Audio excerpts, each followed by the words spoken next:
Interviewing at a data-driven startup requires a specific blend of skills.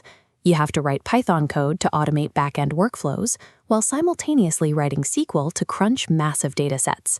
To start, you need to prove you understand data integrity. This diagram shows how Python handles basic structures. On the left, a tuple is locked away. It is immutable, meaning its data cannot be changed once created. On the right, a list acts as an open box, meaning it is mutable and can be modified at any time. Over in SQL, controlling when data gets filtered is equally precise. Look at this data funnel. The first gate is the where clause, which filters raw rows before any math happens.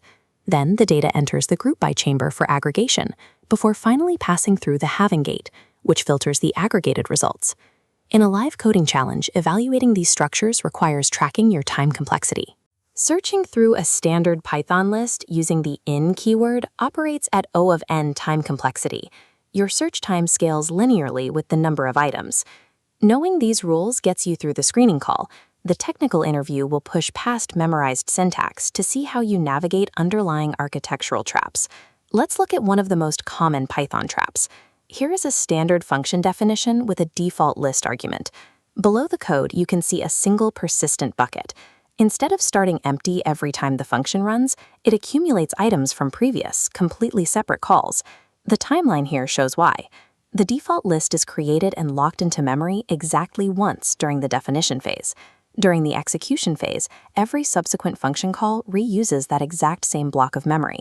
The fix is to set the default argument to none. As the code updates, you can see that a fresh list is instantiated dynamically inside the function block during every single execution phase. Once you secure the core logic, you might be asked to add logging or timing features. Instead of rewriting the function, you use a decorator to wrap the existing code with extra behavior. In this diagram, a wrapper drops directly over our function block. Incoming positional and keyword arguments, defined as *args and *kwargs, enter the wrapper first. This allows the system to process or log the data before passing it down into the core function logic. Identifying memory persistence and correctly wrapping functions proves you understand how Python executes code under the hood. On the database side, you will face complex joins. This diagram maps a typical real estate schema. The glowing lines connect the primary keys of the users and listings tables directly to the foreign keys in the favorites table. The interviewer presents the challenge. Write a query to extract the top 3 most expensive listings across every individual city in the database.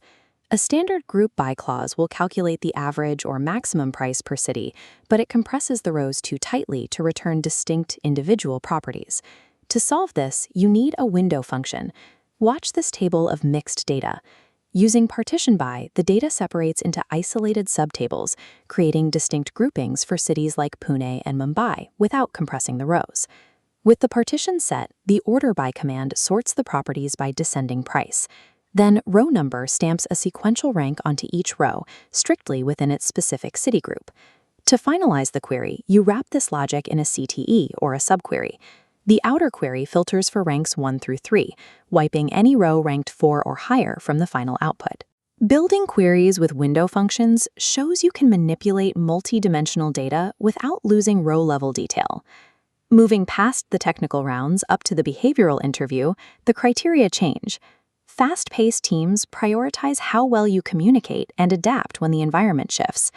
When asked to explain a tough debugging session, structure your response using this framework: situation, task, action, and result. You outline the specific bug, detail your isolation steps in the code, and explain the long-term fix you implemented.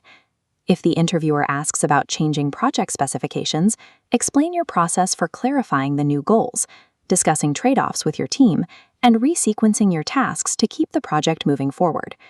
Your code proves you can do the math. Your communication proves you can translate that math into reliable tools and clear business logic.